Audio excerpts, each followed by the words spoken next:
ಅಂಗವಿಕಲ, ಸಂಧ್ಯಾ ಸುರಕ್ಷಾ, ವೃದ್ಧಾಪ್ಯ, ವಿಧವಾ ವೇತನ, ಮನಸ್ವಿನಿ ಆಸಕ್ತ ಸಮುದಾಯವನ್ನ ರಕ್ಷಿಸಿ. ಗುಡಿಕೋಟೆ. ಗಂಗಾವತಿ.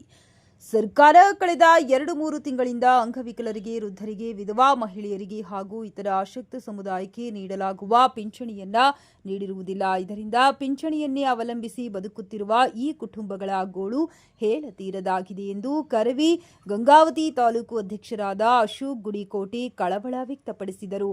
ಸರ್ಕಾರ ಕಳೆದ ವಿಧಾನಸಭಾ ಚುನಾವಣೆಯಲ್ಲಿ ಯಾವುದೇ ಬೇಡಿಕೆ ಇಡದ ಸಮುದಾಯಗಳಿಗೆ ಗ್ಯಾರಂಟಿ ಯೋಜನೆಗಳನ್ನು ಜಾರಿಗೊಳಿಸಿ ಅಂಗವಿಕಲರು, ವೃದ್ಧರು ಹಾಗೂ ಇತರೆ ಆಸಕ್ತರನ್ನ ಕಡೆಗಣಿಸದೆ ಚುನಾವಣೆಯಲ್ಲಿ 90% ಅಂಗವಿಕಲರು ಸೇರಿದಂತೆ ಇತರೆ ಆಸಕ್ತರು ಮತ ಚಲಾವಣೆ ಮಾಡಿದ್ದು ಸರ್ಕಾರದ ಗೆಲುವಿಗೆ ಮೂಲ ಕಾರಣರಾಗಿರುತ್ತಾರೆ. ಆದರೆ ಸುಮಾರು ವರ್ಷಗಳಿಂದ ತಮ್ಮ ಅಳಲನ್ನ ತೋಡಿಕೊಂಡು ಬರುತ್ತಿರುವ ಅಂಗವಿಕಲರ ಸಮುದಾಯಕ್ಕೆ ಯಾವುದೇ ಪ್ರಾಧಾನ್ಯತೆ ನೀಡದೆ ಕಡೆಗಣಿಸಿದೆ.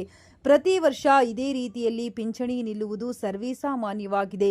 ಸಂಘಟನೆಗಳು ಮಧ್ಯಪ್ರವೇಶಿಸಿ ಮನವಿ, ಹೋರಾಟ, ಧರಣಿ ಮಾಡುವುದನ್ನು ಮುಕ್ತಗೊಳಿಸಿ ನಿರಂತರವಾಗಿ ಪಿಂಚಣಿ ಬರುವ ಹಾಗೆ ಪರ್ಯಾಯ ವ್ಯವಸ್ಥೆ ಮಾಡುವುದು ಸೂಕ್ತ.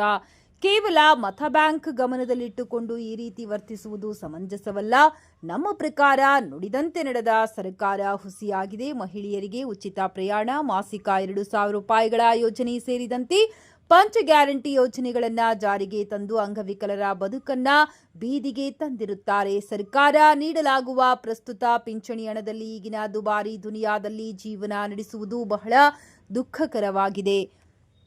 ಅಲ್ಪ ಸ್ವಲ್ಪ ನೀಡಲಾಗುವ ಪಿಂಚಣಿಯನ್ನು ಕೂಡ 2-3 ತಿಂಗಳವರೆಗೆ ನೀಡದೇ ಇರುವುದರಿಂದ ಅವರ ಜೀವನಕ್ಕೆ ತುಂಬಾ ತೊಂದರೆಯಾಗಿದೆ.